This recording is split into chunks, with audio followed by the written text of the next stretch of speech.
দিল্লির ঘুম হারাম। ভারতের সব হিসেব নিকেশ আর আধিপত্যের স্বপ্নকে একেবারে উল্টে দিয়ে বাংলাদেশে বা রীতিমতো টাকার বস্তা নিয়ে হাজির হচ্ছে চীন। আর এই পুরো ভূরাজনৈতিক আর অর্থনৈতিক দাবা খেলার নৈপথ্যে রয়েছেন তারেক রহমান।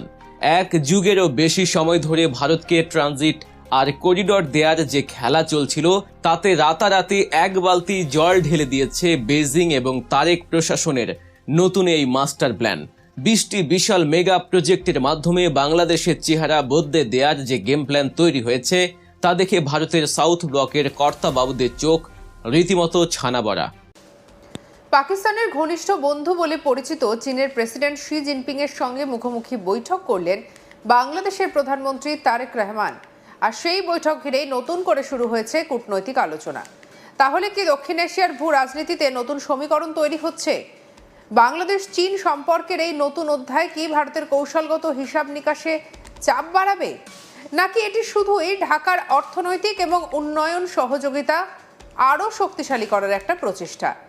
চীনের রাজধানী বেজিং এর ঐতিহাসিক গ্রেট হল অফ দ্য পিপলে অনুষ্ঠিত হয়েছে দুই দেশের শীর্ষ পর্যায়ের এই বৈঠক। প্রধানমন্ত্রী তারেক রহমানের মালয়েশিয়া ও চীন সফরে দুদেশের সম্পর্ক সর্বোচ্চ উচ্চতা সম্প্রসারণ ও গভীরতা পেয়েছে বলে জানিয়েছেন পররাষ্ট্রমন্ত্রী ডক্টর খলিলুর রহমান। পররাষ্ট্র মন্ত্রণালয়ে সংবাদ সম্মেলনে তিনি আরও বলেন, তিস্তা প্রকল্পের সহায়তা মিয়ানমার হয়ে বাংলাদেশ সড়ক যোগাযোগের প্রস্তাব দিয়েছে চীন। মন্ত্রী বলেন, ব্যবসা বাণিজ্য ও বিনিয়োগ বাড়াতে প্রধানমন্ত্রীর প্রথম বিদেশ সফর ইতিবাচক ভূমিকা রাখবে। হতে চলেছে আন্তর্জাতিক প্রতিরক্ষা মহলে জোর গুঞ্জন চলছে। প্রায় 55 বছর পর আবারও বঙ্গোপসাগরে সাবমেরিন মোতায়েনের পরিকল্পনা করছে চতুর পাকিস্তান। বঙ্গোপসাগরে এবার ঠিক কি পরিকল্পনা নিয়ে এগুচ্ছে এই দেশটি?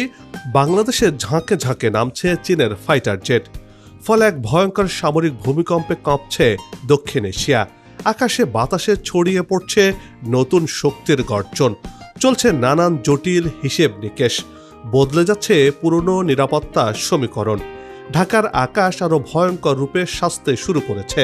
এতে এই অঞ্চলের ভূ রাজনীতিতে তুল কালাম কাণ্ড ঘটে যাচ্ছে। আর নয়াদিল্লির নিরাপত্তা মহলে তৈরি হয়েছে তীব্র অস্বস্তি। ভারত এখন চিকেন নেক হারানোর ভয়ে কাঁপছে।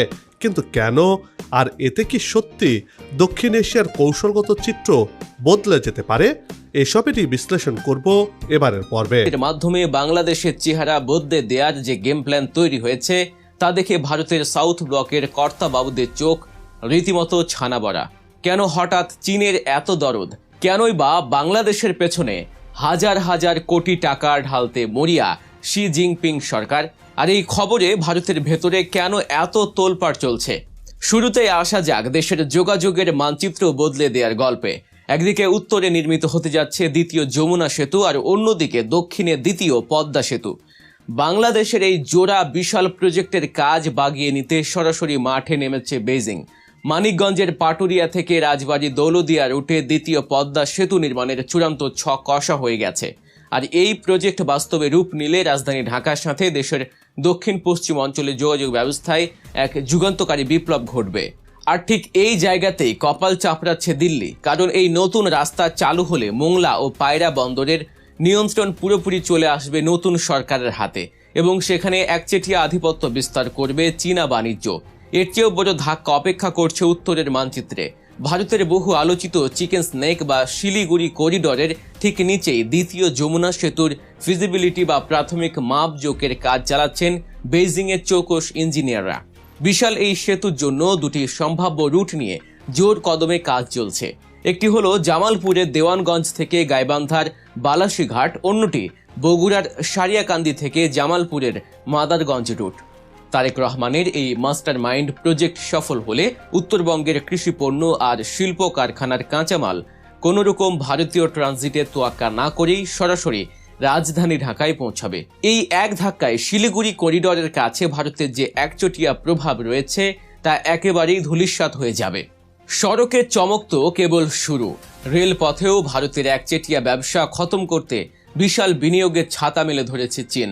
একটা সময় ছিল যখন ভারতীয় বাতিল রেল ইঞ্জিন আর পুরনো বগির উপর ভরসা করে দেশের রেল খাতকে খুঁড়িয়ে চলতে হতো, কিন্তু সেই দুর্দিন এখন অতীত। সরকারি অগ্রাধিকার বা ফাস্ট ট্র্যাক প্রজেক্টের তালিকায় থাকা পদ্মা ব্রিজ রেল লিঙ্ক প্রজেক্টে চীনের এক্সিম ব্যাংক ইতিমধ্যেই বিপুল পরিমাণ অর্থায়ন করেছে।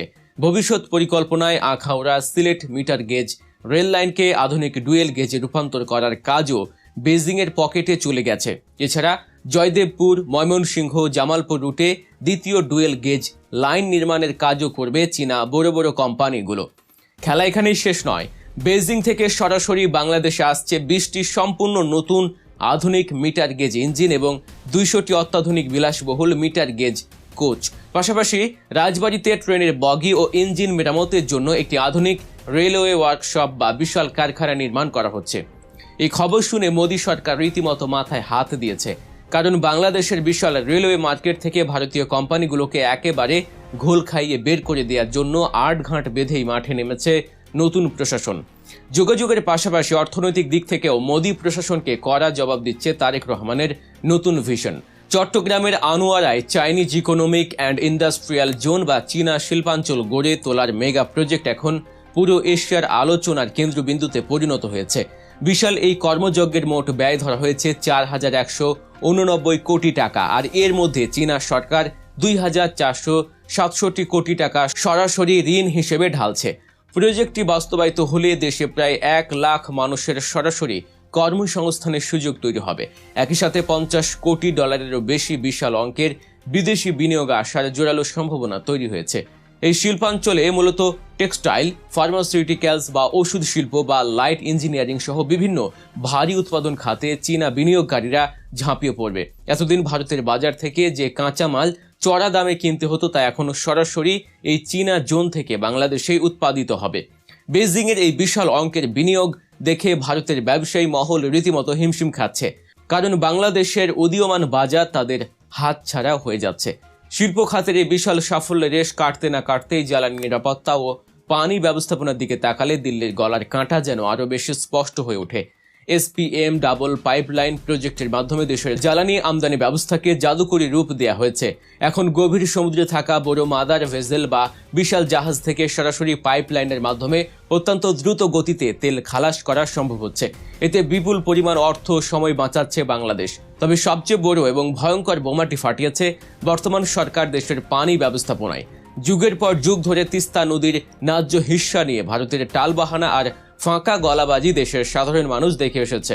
মোদী সরকারের সেই দীর্ঘদিনের খামখেয়ালিকে এখন চিরতরে স্তব্ধ করে দিতে বাংলাদেশ আনুষ্ঠানিকভাবে তিস্তা নদী ব্যবস্থাপনা ও পুনরুদ্ধার প্রজেক্টে শি জিনপিং সরকারের সরাসরি সহায়তা চেয়েছে। 2026 সালের মে মাসের রিপোর্টে বলা হয়েছে যে বেজিং এই প্রজেক্টে অর্থায়ন করতে এবং কারিগরি সহায়তা দিতে পুরোপুরিভাবে প্রস্তুত।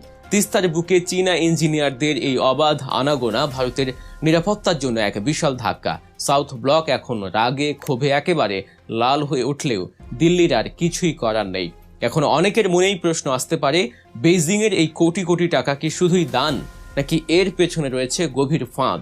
ভারতীয় মিডিয়াগুলো সারাদিন ঋণের ফাঁদ বলে গলা ফাটালেও বাস্তব চিত্র কিন্তু একদম অন্য কথা বলে।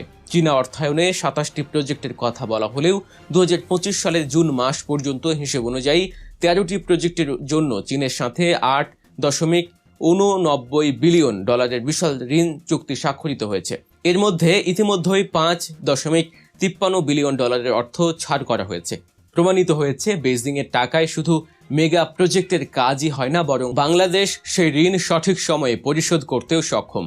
বাংলাদেশ ইতিমধ্যেই বেশ কয়েকটি প্রজেক্ট শতভাগ শেষ করে ঋণের টাকা সুদসহ পরিশোধ করা শুরু করেছে। কর্ণফুলী নদী তলদেশে নির্মিত দক্ষিণ এশিয়ার প্রথম Karnaphuli tunnel, Dhaka Ashulia elevated expressway, জাতীয় বিদ্যুৎ গ্রিড শক্তিশালীকরণ প্রজেক্ট এবং রাজশাহী সারফেস ওয়াটার ট্রিটমেন্ট প্ল্যান্টের মতো অত্যন্ত সফল প্রজেক্টগুলো বাংলাদেশ চীন গভীর সহযোগিতার সবচেয়ে বড় প্রমাণ। এই সবগুলো কাজের মাধ্যমে দেশের মানুষের জীবনযাত্রার মান একেবারেই পাল্টে যাবে। যে কাজগুলো নিয়ে আগে শুধুমাত্র কাগজে কলমে স্বপ্ন দেখা হতো, আজ সেগুলো চোখের সামনে সত্যি হচ্ছে। তারেক রহমানের এই পাকাপোক্ত প্ল্যান এবং চীনের টাকার পাহাড় একসাথে মিলে দেশের গতিপথ পুরোপুরি পাল্টে দেওয়ার জন্য সোজা মাঠে নেমে দারুণ এক খেল দেখাচ্ছে। এই প্রজেক্টগুলো যদি সঠিক পরিকল্পনা, শতভাগ স্বচ্ছতা এবং নির্দিষ্ট সময়ের মধ্যে বাস্তবায়িত হয়, তবে বাংলাদেশের যোগাযোগ ব্যবস্থা, শিল্প উৎপাদন, বিপুল কর্মসংস্থান ও আন্তর্জাতিক বাণিজ্যের চেহারা সত্যি সত্যি আমূল বদলে যাবে।